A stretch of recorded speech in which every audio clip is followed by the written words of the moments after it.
월영봉추입니다. 자, 오늘 2월 8일 장마감 이후입니다. 오늘 보시다시피 지수가 5장 들어와서 한 차례 급락세가 나왔고 회복이 좀 되기는 했습니다만 반등이 좀 나오기는 했습니다만 만족스러운 정도의 반등은 안 나왔습니다. 관련한 얘기들 조금 드려보도록 하죠. 얘기를 들어보시고 도움이 되셨다고 생각되시는 분들은 구독, 좋아요 한 번씩 눌러주시면 감사하겠습니다.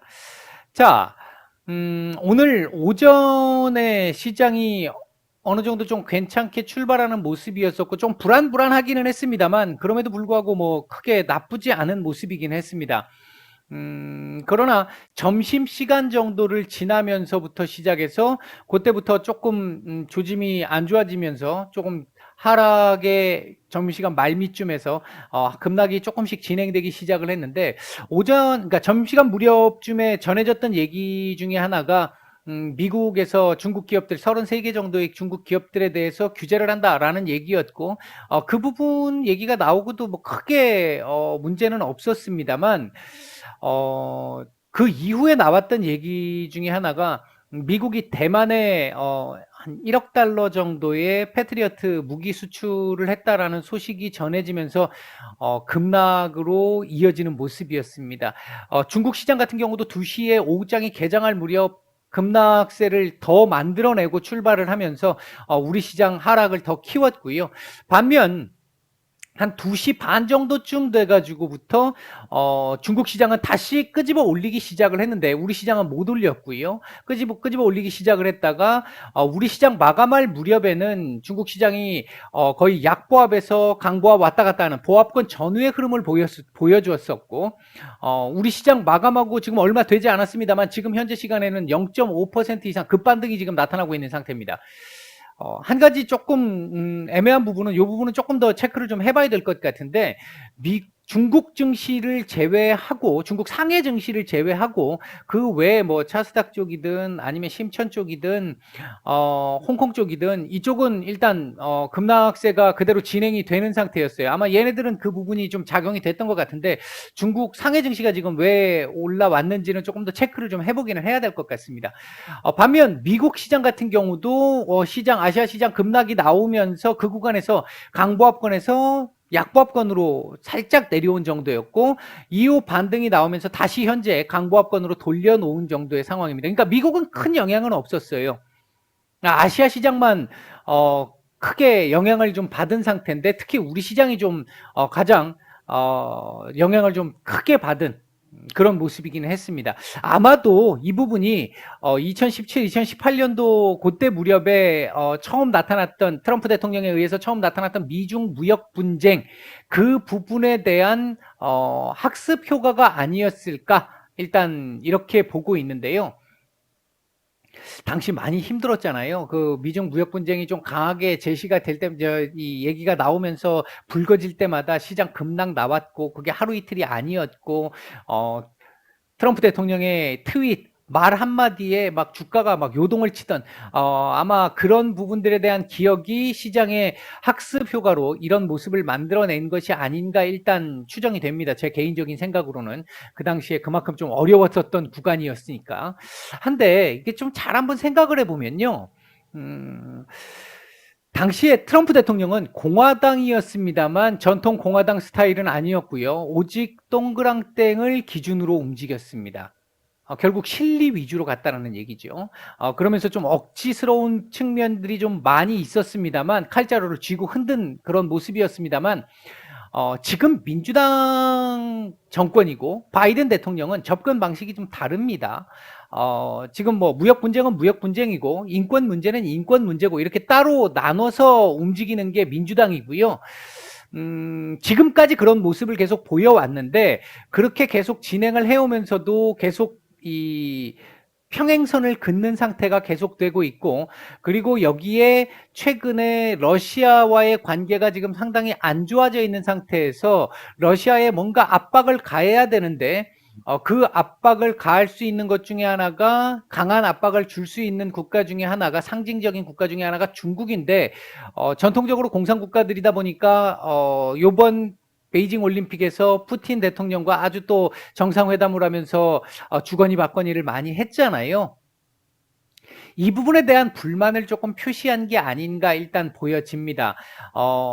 일간 한간에 얼마 전에 나왔던 뉴스를 보게 되면 러시아의 이 가스 사태, 유럽발 가스 사태를 해결하기 위해서 한중일 쪽에다가 얘기를 좀 해보겠다 이런 얘기가 있었는데 중국이 지금 씨알도 안 먹히는 이런 상황이 되다 보니까 이에 대한 압박이 아닌가라는 생각이 좀 들었는데 아마도 그러면서 오늘 장 마감 무렵에 나왔던 뉴스를 보면 1차 무역 협상이 그러니까 재작년에 있었던 1월에 있었던 무역 협상이 지지부진하다. 이 부분에 대해서 중국이 조금 더 이행을 해야 한다라는 얘기가 나왔는데 이 부분은 하나는 핑계일 수 있을 것 같고요. 하나는 전략에 조금 수정 좀 돌아가는 전략 이거라고도 생각이 드는데 뭐냐면 지금 일단 인권 문제라든지 이런 부분들을 강하게 제시를 하면서 직구를 던졌는데 중국 쪽에 직구를 던졌는데 예전 같았으면 중국이 그 직구를 막고 깨갱했었을 텐데 지금은 중국이 워낙 지금 단단하게 올라와 있는 상태다 보니까 직구가 안 먹히더란 말이에요. 이때까지 민주당이 정권을 잡고 있었을 때는 천상천하 유아 독존의 시대였잖아요, 미국이. 물론 오바마 때부터 조금 뭔가 좀 달라지기 시작했습니다만 그런 상황이었는데 지금 그러니까 민주당이 생각했던 것보다 중국이 상당히 많이 컸다라고 하는 부분을 볼 수 있는 게 하나 있을 것 같고요. 그래서 이제 변화구를 던지는 거죠. 그래서 이 무역 합의 지금 갖고 있는 카드니까 이걸 이용해서 중국 쪽에 일단 길을 한번 꺾으려고 하는 그런 모습이지 않을까 하는 게 하나 있고 또 하나는 실제 지금 현재 미국 쪽에서 바이든 대통령의 지금 오전에도 제가 말씀을 드렸습니다만 현재 상태에서 해결해야 되는 1번은 물가입니다. 우크라이나도 아니고요. 물가입니다. 물가. 근데 지금 이거 관세를 계속 중국에다가 관세를 때려놓은 상태로 여기서 더 관세를 붙이니 많이 이런 얘기를 하자니 물가가 더 겁나는 거죠. 이거 못합니다. 그렇다라고 한다면 지금 이 해소 방안 중에 하나로 니네가 이거 합의를 이행하게 된다면 기존에 부과했었던 관세를 조금 인하를 해주면서 서로 하나하나 주고받으면서 이 문제를 약간 좀 수면 아래로 가라앉게 만들기 위한 전략일 수도 있겠다라는 생각도 듭니다. 지금 현재 바이든 대통령이 너무 여러 군데에서 전선을 펼쳐놓고 싸우고 있기 때문에 이 부분에서 일단 가장 급한 문제부터 불부터 꺼야 된다라는 생각을 할 수 있었다라는 거겠죠. 이제 제가 보는 시각에선 그 두 가지 중에 한 가지가 아닐까 일단 생각이 듭니다. 미중 간의 갈등은 근본적으로 무역 갈등이 됐든 정치적 갈등이 됐든 근본적으로 두 국가 중에 한 국가가 완전히 이렇게 기울어지는 상황이 나오지 않는 이상 이제 무릎을 꿇고 굴복하는 상황이 나오지 않는 이상 해결은 안 될 거라고 봅니다. 제 개인적인 생각은요. 왜 이거 자존심 문제도 걸려 있고 국익 문제도 걸려 있고 서로 조금 무리한 요구들을 하고 있는 상황이기 때문에 해결이 쉽지가 않습니다. 그런 상황이라고 본다고 한다면 앞으로 이 미중 무역 분쟁과 관련한 부분은 트럼프 대통령 때는 동그랑땡이 목적이었기 때문에 경제 쪽에 기업들의 여파가 심하게 미쳐지면서 굉장히 큰 이 어려움을 겪었었다라고 한다면 지금 민주당의 바이든 대통령의 민주당 쪽은 트럼프 대통령 때보다는 경제적인 여파를 조금 줄이면서 움직일 가능성이 높고요. 그렇게 된다라고 한다면 과거에 비해서는 그렇게 크게 주가에 이 2017년이나 2018년도에 있었던 그 상황만큼은 가지 않지 않을까. 물론 지금은 초반이니까 학습 효과 때문에 그럴 수는 있겠는데 아마도 개인적으로는 그렇게 일단 생각을 하고 있습니다. 이게 앞으로는 아마 조금씩 이제 점점 강도가 좀 약해지면서 노이즈화, 잊을만 하면 한 번씩 나와서 시장 한 번씩 이렇게 흔들어주는 이런 정도의 수준으로 가지 않을까. 앞으로는 지금 물론 지금 이제 이 얘기가 나오면서 첫 시작 부분이기 때문에 앞으로 이 부분은 조금 당분간 더 진행이 될 거예요. 진행이 될 텐데 점진적으로 그렇게 되지 않을까. 일단 이렇게 보고 있습니다. 그런 차원에서 이 하락이 이렇게 나왔을 때 제가 텔레그램 방에는 말씀을 드렸습니다만 시장 수급이 바뀌었거든요. 여기 무렵에서 시장 수급이 바뀌었거든요. 시장 하락은 나왔지만 시장 전체적인 수급이 좀 바뀐다. 그래서 반등 가능성이 있다라고 말씀을 드렸는데 조금 더 하락이 언더슈팅이 좀 나온 이후에 이 반등이 좀 나온 모습이었습니다.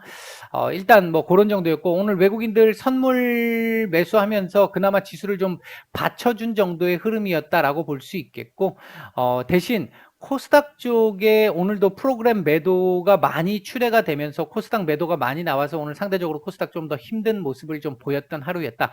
이렇게 볼 수 있겠고요. 오늘 움직였던 섹터들을 보게 되면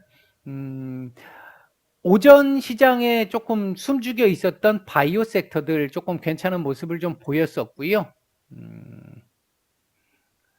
뭐 이건 삼성 바이오로직스 영향이 있었겠죠. 이제 미국 기업 규제에 대한 이 반사 이익을 얻을 수 있다라고 하는.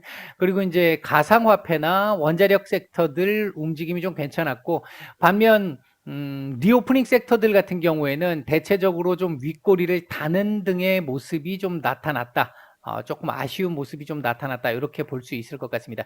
리오프닝과 관련해 가지고는 조금 당분간 이 노이즈가 나타날 수는 있겠죠. 최근 반등한 부분들도 좀 일부 있겠습니다만 지금 현재 정경 청장의 얘기와 미국이나 유럽 쪽에서 나오고 있는 얘기들이 지금은 다른 것처럼 보이는데요. 제가 볼 때는 그렇습니다. 지금은 다른 것처럼 보이는 게 미국이나 유럽은 지금 피크를 끝냈어요. 피크가 끝났습니다. 피크가 끝났기 때문에 이제 줄어들고 있는 상황이기 때문에 일상으로의 복귀가 지금 계속 얘기가 나오는 거고 우리는 지금 거의 피크를 향해 거의 지금 뭐 이 고점 부근에 지금 와 있는 상태잖아요. 이번 달 말 정도까지 지금 얘기가 나오고 있던데 이번 달 말에서 다음 달 초까지 확진자 수가 피크를 찍고 그 뒤로 딱 내려오기 시작하는 게 보인다라고 하면 그때부터 시작해서는 미국이나 유럽의 그 상황을 그대로 따라갈 수 있는 상황 정도는 될 거라고 봅니다. 리오프닝 섹터들 개인적으로는 중간중간 노이즈들은 분명히 있을 겁니다. 있을 텐데 조금 관심을 좀 가져볼 만한 정도의 상황에 있지 않나 일단 보고는 있어요. 시장 얘기를 잠깐 좀 드려보면 그 전에 시장 얘기를 잠깐 드리기 전에 오늘 외국인들 매수했던 종목들 보게 되면 SK 하이닉스 매수가 뭐 그런 대로 좀 있었었고요. 그 다음에 이제 오후장 들어서 삼성 바이오로직스, 카카오뱅크, 기아, 신한지주, 삼성전자 뭐 이런 정도 매수가 좀 있었었고요. 매도 상위 쪽에서는 현대차 매도가 좀 제법 많았습니다. 아마 지금 이것도 엔솔의 포트 비우는 영향이 아닌가 지금 생각됩니다. 어제까지 삼성전자 매도가 좀 나왔고 오늘 이후로 이제 삼성전자가 매수로 돌아선 걸로 보면 이제 현대차 쪽으로 이제 넘어간 게 아닌가 싶고요. 그 외에 이제 삼성, SDI, LG 화학, 카카오 뭐 이런 종목들 매도가 좀 나왔습니다. 네이버까지. 코스닥 시장 쪽에서는 에코프로비엠, 셀트리온 헬스케어, HLB, ST팜, CJ ENM, 알테오젠, SM 이런 종목들 매수가 좀 괜찮게 좀 들어왔고요. 매도 상위 쪽에서는 카카오 게임즈 매도가 제법 있었는데 오전에 대부분 매도가 나왔고요. 오후부터는 매도는 극히 좀 줄어드는 모습이었습니다. 그 외에도 안랩, YG엔터, 천보, JYP 엔터, 다원시스 이런 종목들 매도가 좀 나온 모습이었습니다. 오늘 시장 얘기를 차트상으로 잠깐 좀 드려보면 결국은 이 자리를 지금 지지 테스트를 또 한 번 했는데 음봉으로 테스트를 했어요. 별로 좋지는 않습니다. 다만 다행스러운 건 아래 꼬리를 역시 좀 달아서 여유분을 좀 줬다라는 건데 이렇게 되면 내일 약간 약보합권에서 출발을 해서 아래 꼬리 달면서 이 2730포인트에 대한 또다시 지지 테스트를 한번 하고 양봉으로 돌려주느냐 돌려주지 못하느냐가 단기적인 방향의 어떤 이 영향을 줄 수 있겠다 이렇게 볼 수 있겠고 내일은 일단 이 만기일 하루 전날이기 때문에 눈치 보기가 좀 진행될 수 있어서 아마도 대외적인 어떤 악재나 이런 게 없다라고 한다면 변동성 좀 줄이면서 눈치 보기를 할 거라고 봅니다. 그 눈치 보기가 나왔을 때 일단 이 눈치 보기가 나오는 그 과정에서 양봉으로 이렇게 딱 올려주고 눈치 보기를 좀 마무리를 해주느냐, 음봉으로 마무리를 하느냐, 그 차이가 좀 있을 것 같고요.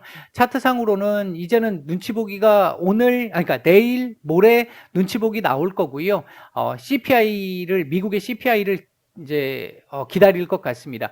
미국의 CPI는 기본적으로 오전에도 말씀을 드렸는데 7.2, 7.3 정도가 컨센인데 요거보다 조금이라도 적게 나오면 일단 상승폭이 둔화되는 상황으로 해석이 가능하기 때문에 연속성을 가지는 이렇게 이 정도의 각도로 올라오던 것이 이렇게 각도가 꺾일 수 있다라는 거. 이렇게 된다는 얘기는 피크 아웃에 대한 기대감을 가질 수 있는 상황이 된다라는 것이죠.